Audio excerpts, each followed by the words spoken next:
এই মুহূর্তের সবথেকে বড় খবর, ব্রেকিং নিউজ।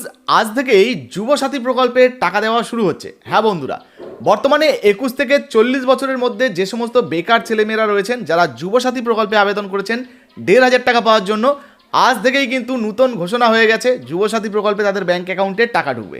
তো কারা কারা এই যুবসাথী প্রকল্পের টাকা পাবেন, কাদের ব্যাঙ্ক অ্যাকাউন্টে আগে টাকা ঢুকবে, কারা পাবেন না, কাদের পরে ঢুকবে, চলুন এক এক করে লাইভে কি ঘোষণা হয়েছে আপনাদেরকে শুনিয়ে দিই। আর যুবসাথী 21 থেকে 40 যারা শুধু পড়াশুনো করেন, স্কলারশিপটাকে আমরা বাদ দিয়েছি, কারণ ওটা তার পড়ার জন্য লাগে, সেটাকে আমরা ধরছি না। বাদবাকি অন্য কোনো স্কিম না পেয়ে থাকলে তারা সকলেই, আমরা বলেছিলাম 1 এপ্রিল থেকে টাকাটা তাদের অ্যাকাউন্টে যাবে। কিন্তু কালকে আন্তর্জাতিক মহিলা দিবস আছে, তার উপহার হিসেবে আমরা 1 এপ্রিলটা একটু চেঞ্জ করে আজ থেকেই তাদের অ্যাকাউন্টে টাকা যাবে। তো শুনতেই পেলেন, লাইভে মুখ্যমন্ত্রী মমতা বন্দ্যোপাধ্যায় ধর্ণা মঞ্চ থেকে কিন্তু ঘোষণা করে দিলেন এপ্রিল মাসের 1 তারিখ থেকে যে যুবসাথী প্রকল্পে টাকা দেওয়ার কথা ছিল, অর্থাৎ 1,500 টাকা করে, সেই তারিখটাকে কিন্তু পরিবর্তন করা হয়েছে।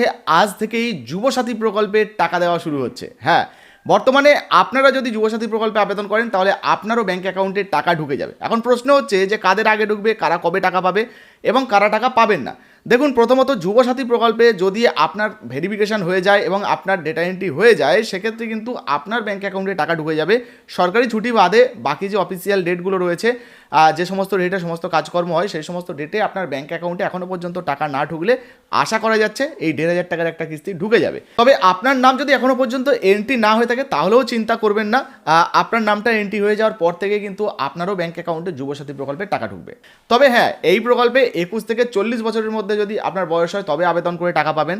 যদি এর আগে বা পরে বয়স হয় তাহলে কিন্তু আপনারটা রিজেক্ট হয়ে যেতে পারে, আপনি টাকা নাও পেতে পারেন। আচ্ছা, যে সমস্ত স্কলারশিপের প্রকল্পগুলো রয়েছে সেই সমস্ত স্কলারশিপ যদি আপনি পেয়ে থাকেন তাহলে কিন্তু টাকা পাবেন। কন্যাশ্রীর টাকা পেলেও কিন্তু যুবসাথীর টাকা পাওয়া যাবে, তিনি কিন্তু ঘোষণা করেছেন। আর তাছাড়া অন্যান্য যদি প্রকল্পের কোনো সুবিধা আপনি পান তাহলে কিন্তু টাকা পাবেন না। তবে হ্যাঁ, মাঝখানে কৃষক বন্ধু প্রকল্পকেও ছাড় দেওয়া হয়েছিল, তো কৃষক বন্ধু প্রকল্পের টাকা পেলেও যুবসাথী প্রকল্পের টাকা পাওয়া যাবে।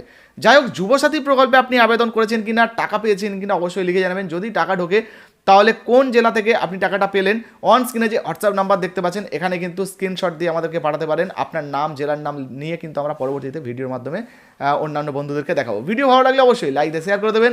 ফেসবুক থেকে দেখলে এখনও পর্যন্ত ফলো না করলে ফলো করে দেবেন। আর এখন পর্যন্ত যদি আপনি ভিডিওতে লাইক না দিয়ে থাকেন তাহলে লাইক করবেন, ঝড়ের গতিতে ভিডিওটা শেয়ার করে দিন, যাতে অন্যান্য বন্ধুরা জানতে পারে যারা যুবসাথীতে আবেদন করেছে যে যুবসাথীর টাকা ঢুকছে। ধন্যবাদ।